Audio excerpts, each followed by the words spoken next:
to another episode of Georgeonsports with me, your host, George Egertor. And on today's show, we have none other than Will Gavin of 888, UK Gridiron, and Talk Sport. Will, how are we? Yeah, I'm doing great, mate. I'm glad we could get this sorted out. People won't know this, but I've been messing George about and saying I could do this time and that time and really taking the mix. So, I'm really glad that we've got this hooked up and excited to talk some ball. Yeah, I'm excited to have you on. People have seen your face on a number of different platforms covering the NFL. Obviously, we have the London games. And with that, we're going to get straight into it. Starting off with a review of the first of the three London games between the Saints and the Vikings at the Tottenham Hotspur Stadium. I mentioned it's the first of three games we have in the UK. How did you see that game? Now, we know the score ended with the Vikings win, just about.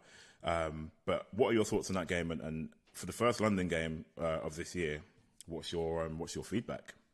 I kind of feel like the first thing to say is, and we'll probably talk about this a lot with the Packers game, but for me, it was this whole year has felt different. And I think everyone will talk about the atmosphere at the Packers game and how special it was to have them over. But I thought that the build-up to that game was absolutely sensational. We were lucky to do a kind of pre-show event at the Bricklayers Arms just up the way from Tottenham with the guys at 888. And we had some good guests coming along, and just the crowd and the atmosphere in there were amazing. And we went for a couple of beers there afterwards. It wasn't necessarily conducive with the usual kind of nerds wanting to watch football after the game that we are, like trying to get along and see every second of Red Zone. But the party atmosphere was fantastic. I thought the crowd were brilliant. And just for a game that on paper, with the way those two teams came in, the Saints particularly hurting, the Vikings, a team who we didn't really know who they were, like I thought that it really delivered. It kind of delivered in a way this season has delivered in general. I'm hoping that Monday Night Football was a turning point. But I don't know about you, George.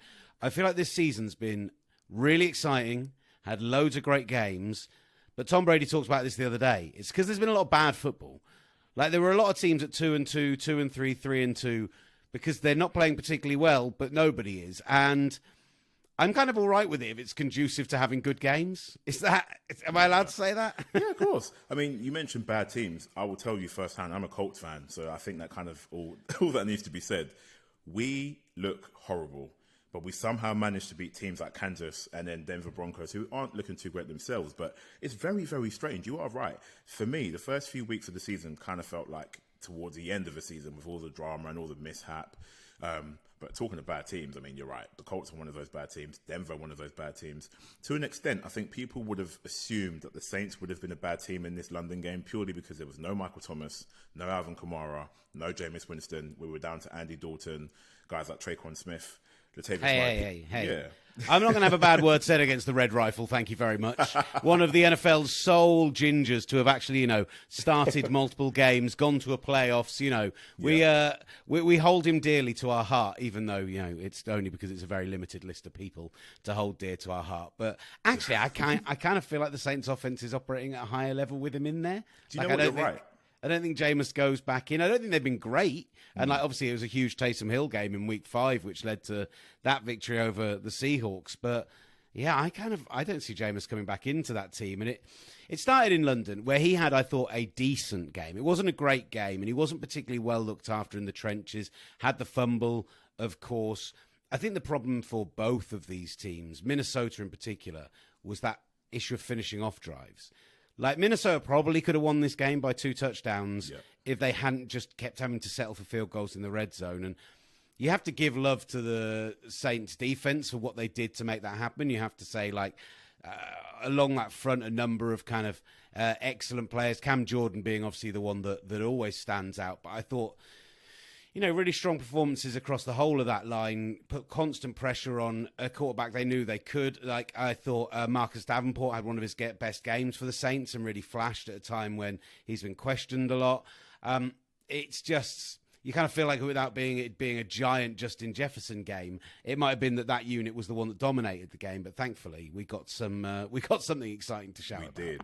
And to wrap up that kind of game, we look at Will Lutz, and it just goes to show kickers are really important. You talk about fantasy football, a lot of leagues have dropped the kicker position for a number of reasons, but you look at the Saints game, Will Lutz hits a 60-yard field goal and then is asked to kick a 61-yard field goal, which I think we had the double doink off the upright, off the bar, and then falls on the wrong side of the upright, which gives Vikings a win for that game. But I think one of the better games we've had in London, for a number of reasons. Justin Jefferson is a star, and we wanted to see him. Dalvin Cook also played, which is great for the crowd. But we're going to move on to the second game that we saw, which was last weekend between the Packers and the Giants. Now, I will say, this game sold out, I believe, in record time. The Green Bay and Aaron Rodgers have been wanting to come to the UK for a number of years, and we went to the Packers conference and training day, spoke to Aaron Rodgers, who said, he couldn't wait to light up the stadium. He wanted to air the ball out, put on a show, because he wanted to come in for so long. On my way to this game, I saw nothing but green and yellow. Absolutely nothing but green and yellow. Cheeseheads everywhere. Every Packer fan I spoke to pretty much had flown in from Green Bay for this game. It's only when I got to the stadium and I started to see a few Giant fans here and there in their small bubbles around the stadium. But essentially, this game felt like a Packers home game. How did that feel to you? Yeah, it was astonishing when you said it, walking up the Tottenham High Road, seeing just every Packers jersey you could possibly imagine. And, it was almost like doing a little bingo. I was like, oh, there's a BJ Raji. Oh, there's like a, John Kuhn. Oh, there's like all sorts of quite bizarre kind of like throwback jerseys. And you said, Saturday night, we went out in Central. We went out to a bar with a few buddies of ours, went to the Toucan in Soho. And it was almost like we were down in the basement. It's a very small pub. If you've ever been in there, best Guinness in London. But it is like we were kind of barflies at the bar downstairs with me and 3 or 4 other guys. And this kind of rotation of people came through, coming in, having a drink, leaving again. And they were all from Wisconsin. And they were all over to see the game. And they all wanted to chat football. And I thought it was astonishing just how much it was a Green Bay crowd. The first third down of the game, and considering it was a third down in the first quarter, deep in Giants territory, they were making noise like it's a fourth quarter in, any other game, and like it's a goal-to-go situation. Like they were absolutely blowing the roof off. I do feel like the Giants fans came out of the woodwork in a big way in the second half. Yeah. Maybe the neutral was won over by the comeback. Like there were a couple of those Packers third and the fourth down as well when they were pushing to tie the game up. That actually the crowd got pretty loud in the Giants' favour. But yeah, sensational to see the Packers over. And for a first half, sensational for them to actually bother turning up. I just don't know what happened. Like it feels like the story of the Packers season, though, right? Yeah. Like barring, I can't think of a complete game they've played so far. I can't think of a game like where they have just been all round the better team. Obviously, they were dominated in week 1 against the Vikings, but the Buccaneers game was very defensive. The Bears game, even in that game, which they were, easily the better team. You felt like the Bears were kind of beating themselves rather than the Packers really performing. And I feel like the Jets this weekend, Commanders, a couple of back-to-back weeks against teams considered at the lower end of football, they need to get right on offense. They need to figure it out before they start playing teams like the Bills, the Cowboys, the Titans, the Eagles in 4 of the 5 games after that. I've just still been picking them for the NFC for a while, and I've started to think they're not at that top end anymore. Yeah.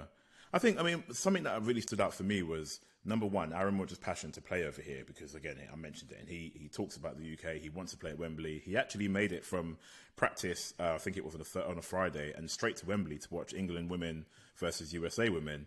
He was there with Ted Lasso in the stand, and he was lapping it up. But the fact that it's clear to see they're missing someone like Devontae Adams, someone who his safety blanket, someone that he can go to when he's finding a bit of trouble on the field. Of course, they have the 1-2 punch in Aaron Jones and AJ Dillon.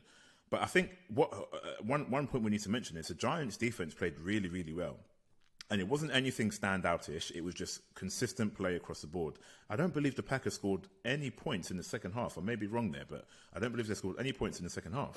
They got the safety, but that's not them scoring points, really, is it? No. And actually, that's a tactical safety taken. I got to look like an absolute genius here.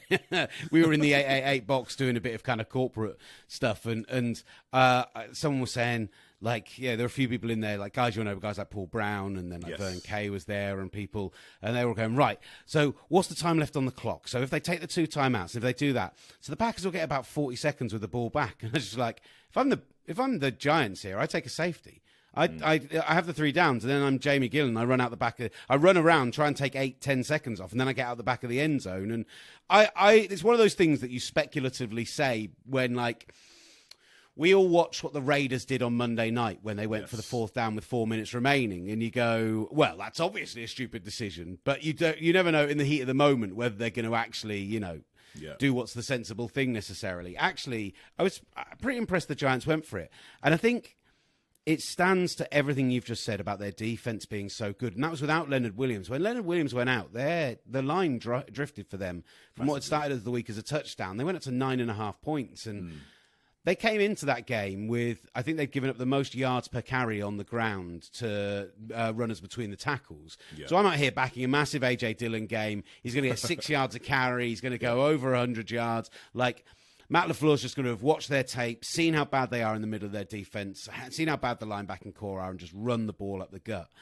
And I just thought the Giants had a better game plan. Wink Martindale, who had given the Packers problems last season, just absolutely tore them apart, brought pressure at the right moments, stayed stout in the right moments, got really good performances out of guys on the back end who had no rights to play as well as they did. And actually, the ascension of the NFC East this season to a point where it looks like the best division in football right now is so much to do with Brian Daboll coming in New York and with the coaching in Philadelphia, which has turned their quarterback from a flashy, fantasy, garbage time quarterback into an absolute stud this season. So I really think that Giants win was down to coaching more than anything else. And it just kind of shows for all those teams who are struggling and throwing money at offensive lines and the Bengals and just doing things that aren't working. Coaching is so often the most important thing when it comes to team building. But I mean, you mentioned coaching. All we have to do is look at the Jacksonville Jaguars, who my arch nemesis in the AFC South, and Doug Peterson has they're surely not your arch nemesis. Surely one of the teams that has more success. Surely the Titans, are more threatening to you than Jacksonville. I say that because we never managed to beat Jacksonville, and we actually have Jacksonville again this week at home. So there we go. But you mentioned coaching. Doug Peterson has steadied that ship at the Jaguars. But back to Brian Daboll. After the game, his celebration was off the charts because essentially in his post-game conference, he said that was a Packers home game. And the fact that we've come here, we've flown in on the Friday, likewise the Packers did too. You got the jet lag and everything else that you have to deal with, and we've shown up in the way that we did. Also, the fact that the Giants squad are down so many receivers, they don't have Sterling Shepard, who went down on a non-contact ACL injury. Kenny Golladay took his money and has become the ghost wide receiver of the NFL because he does absolutely nothing. Kadarius Toney, who's a Swiss Army knife, has been injured and continues to be injured. So you're kind of down to guys like Darius Slayton, Wan'Dale Robinson, Richie James, and obviously the man of the hour, Saquon Barkley. Yes, he's been injured recently, and I've seen him on a number of podcasts, and he was very much of the opinion that fans were too quick to give up on him because, just because he's hurt doesn't mean he can't play anymore. And I believe he might just be 60 yards below Nick Chubb for the rushing lead in the NFL, or they might be the other way around.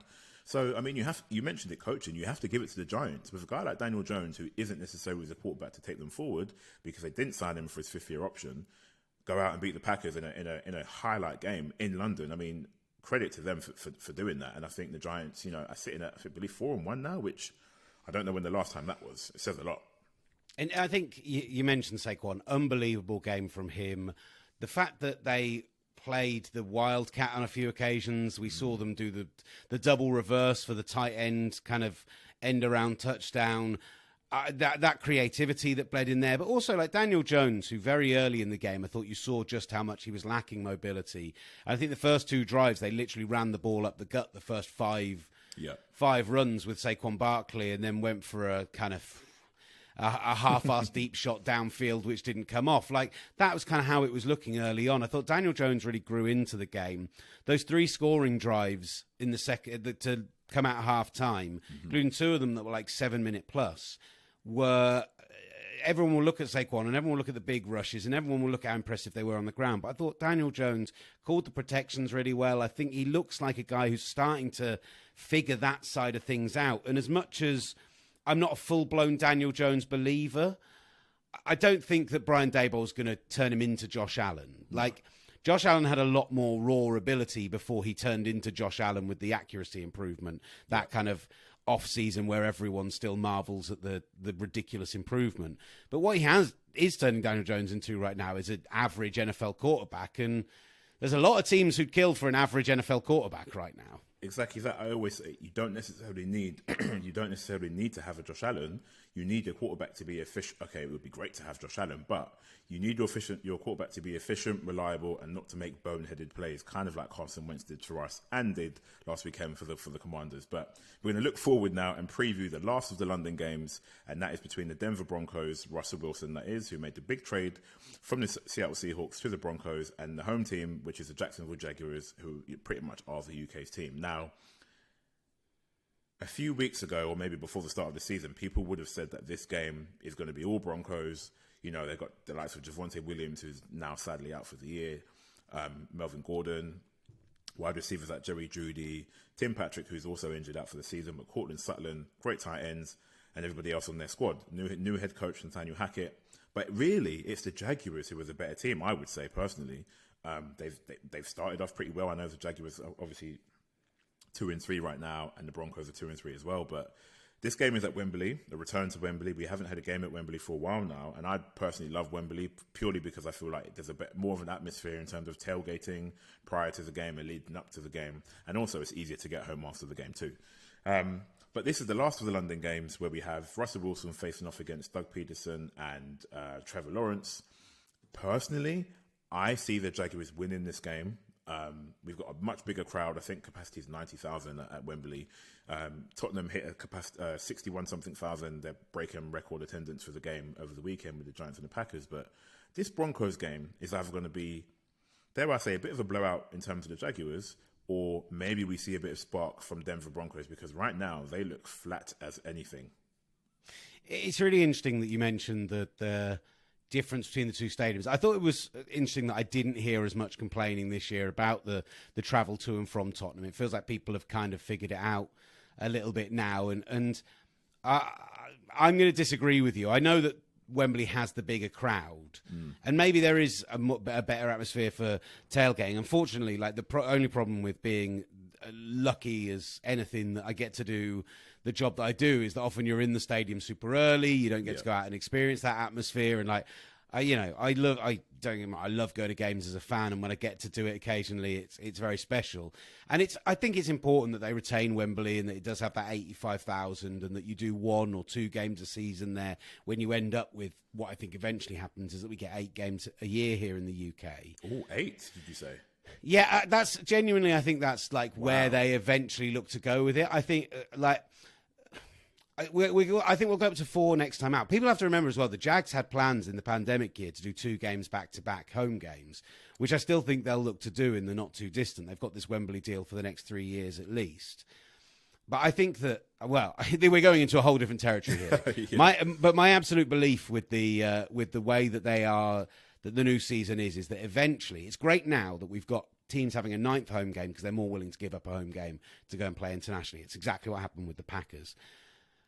For me, I think what you want to do eventually is 8 home games, 8 road games, and a neutral site game for every team. Wow. So you end up with 16 neutral site games a season, and then you can stick 2 in Germany and 2 in Mexico and 2 in Canada, or 1 in Canada, 2 in Asia. They definitely want to do Japan. They definitely want to do China. They've talked about that previously. And I think that's where you go, right, we're not going to put a franchise in the UK, but it's our biggest market outside of America, so let's do 8 games a season there. And maybe eventually they go, right, it's not all London, let's do Hampden Park, or let's do I forget what it's called now. I always want to call it the Millennium Stadium, the one in Cardiff. Aviva Stadium. The Aviva, that's it, yeah. Like, I think that's where I think eventually they now want to go with it, even though Roger Goodell started talking about multiple franchises and a division here and all of that last week. Don't get me wrong, I don't think that's off the table, but I also don't buy that that's their eventual plan.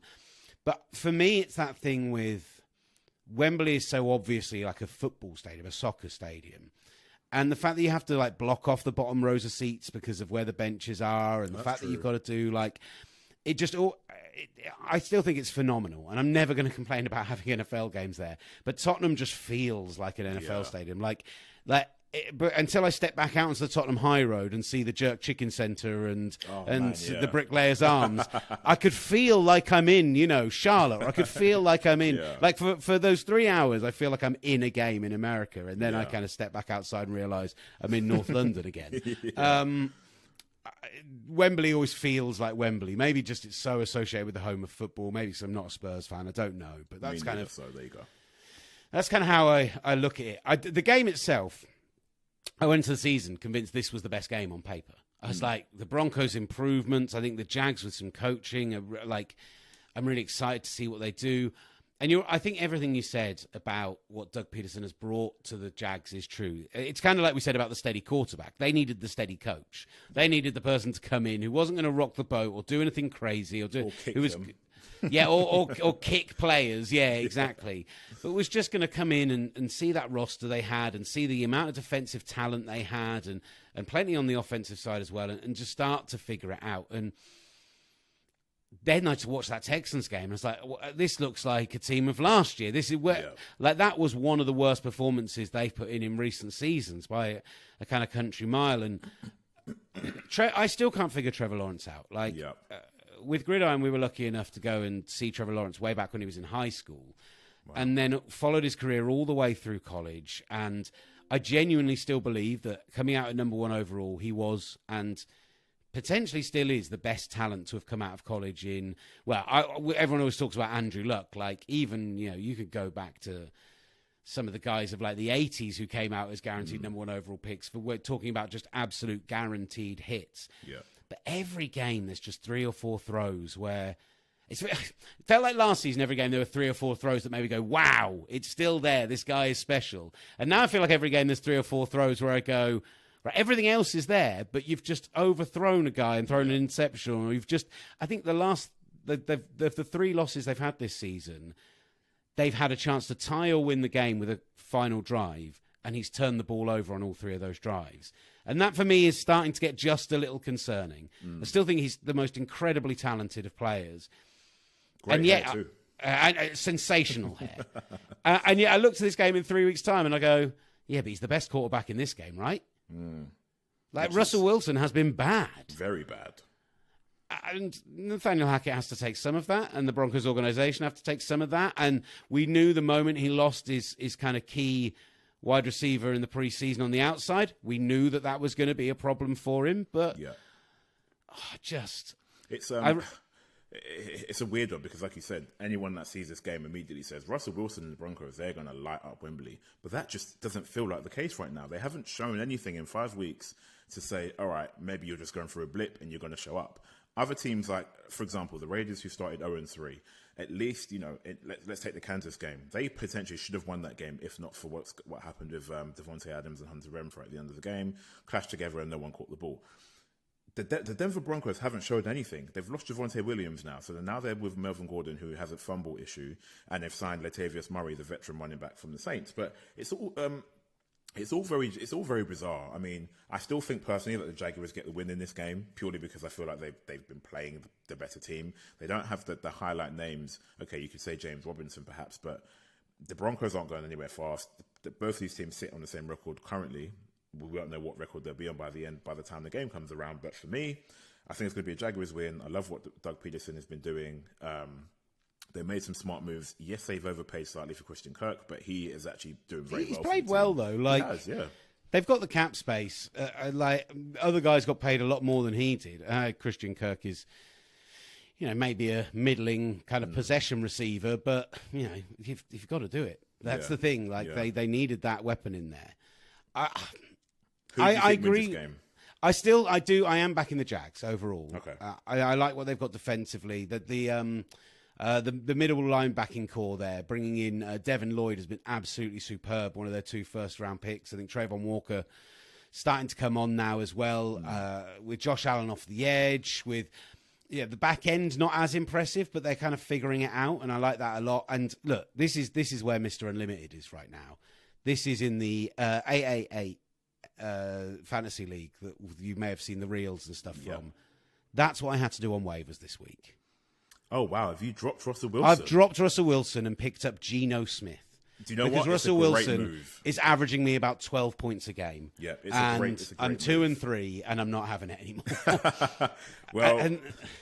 just frustrating. I really want him to come and light up London. Like, I've never liked the guy. I'm a 49ers fan. I find him cheesy as hell. That Subway advert terrifies me. Have you seen the guy who said it to the Hans Zimmer music from The Dark Knight, and it's like he's a serial killer. Like, that is so bang on. But yeah, I want a great game for the fans, and maybe we didn't think either of these games were going to be great, and they both turned out to be great. So I'm hoping that's the case, but yeah, I have real concerns with the Broncos at the moment. Well, there you have it, guys. You've heard from myself, Georgeonsports, and Will Gavin from 888, Talk Sport, and UK Gridiron. Make sure you stay tuned for a lot more content coming soon as we lead up to the last of the London games. Will, are you going to be doing any commentary for this game in particular, or will you be watching the game as a fan? Yeah, we'll be live on TalkSport 2 from 1 p.m. Don't forget, these games are the ones where it's the week where it's like shifted back earlier, and it's great when it's the Wembley games, because it means the late window games start at 8 and finish at like 11:15, so you can still be in the bar at that point watching those games, and then make it back to your hotel or your house or wherever you're going for 1 a.m. for Sunday night football. Yeah, we'll be live from 1 o'clock on TalkSport 2. We'll have full commentary of it. We've got Phoebe Schechter with us doing the co-coms. So, yeah, it's going to be a lot of fun. Nat Coombs will be with us. We'll have a host of guests as well, as we've been lucky to have over the last couple of games. So, yeah, catch it there if you're not able to be at the game. Or if you're at the game, stick your radio in your ear and listen to what we think about it. Brilliant stuff, Will. Thank you very much for coming on. Guys, thank you for watching. I hope you've enjoyed that show. We did a quick review of the first 2 London games and a preview of the last of the London games until next year, that is. You've heard from Will where you can tune in to listen to the game if you're not going to be at the game. But until then, Georgeonsports if you're looking for any more of our content. And for Will, Talk Sport 888 for fantasy as well. And also UK Gridiron. But until then, we'll see you next time.